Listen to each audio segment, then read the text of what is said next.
मनमाड नगरपरिषदेच्या जनहितविरोधी ठरावाविरुद्ध वंचित बहुजन आघाडीचे धरणे आंदोलन। मनमाड नगरपरिषद हद्दीतील IUDP साईट क्रमांक 18 येथील जागा गोरगरीब व बहुजन समाजातील मुलांच्या मनोरंजनासाठी सार्वजनिक गार्डन म्हणून राखून ठेवण्याऐवजी ती जागा वैयक्तिक भाडेकराराने देण्याचा निर्णय नगरपरिषदेने घेतला आहे।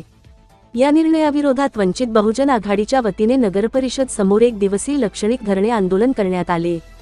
मनमाड नगरपरिषदेने 26 एप्रिल 10 रोजी घेतलेल्या सभाठराव क्रमांक 10 नुसार ही मोक्याची जागा खाजगी वापरासाठी भाडेकराराने देण्याचा घाट घातला आहे।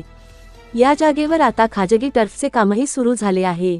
या प्रकारामुळे संतप्त झालेल्या वंचित बहुजन आघाडीने याआधी 26 मे 13 रोजी निवेदनाद्वारे ही जागा सार्वजनिक वापरासाठी ठेवण्याची मागणी केली होती। मात्र प्रशासनाने कोणतीही ठोस कार्यवाही न केल्याने अखेर आंदोलन पुकारण्यात आले होते।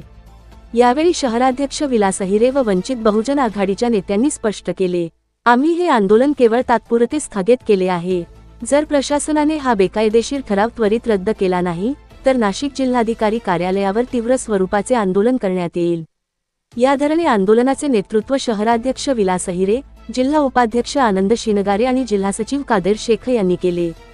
तसेच जिल्हा नेते दीपक साळवे बाबा, संदीप पवार, निलेश निकम, सागर गाढे, राकेश पगारे, अमोल केदारे, अशफाक शहा, काकासाहेब भालेराव, खुशाल थोरात, सुनील बागुल, किरण पगारे यांच्यासह मोठ्या संख्येने पदाधिकारी आणि कार्यकर्ते उपस्थित होते।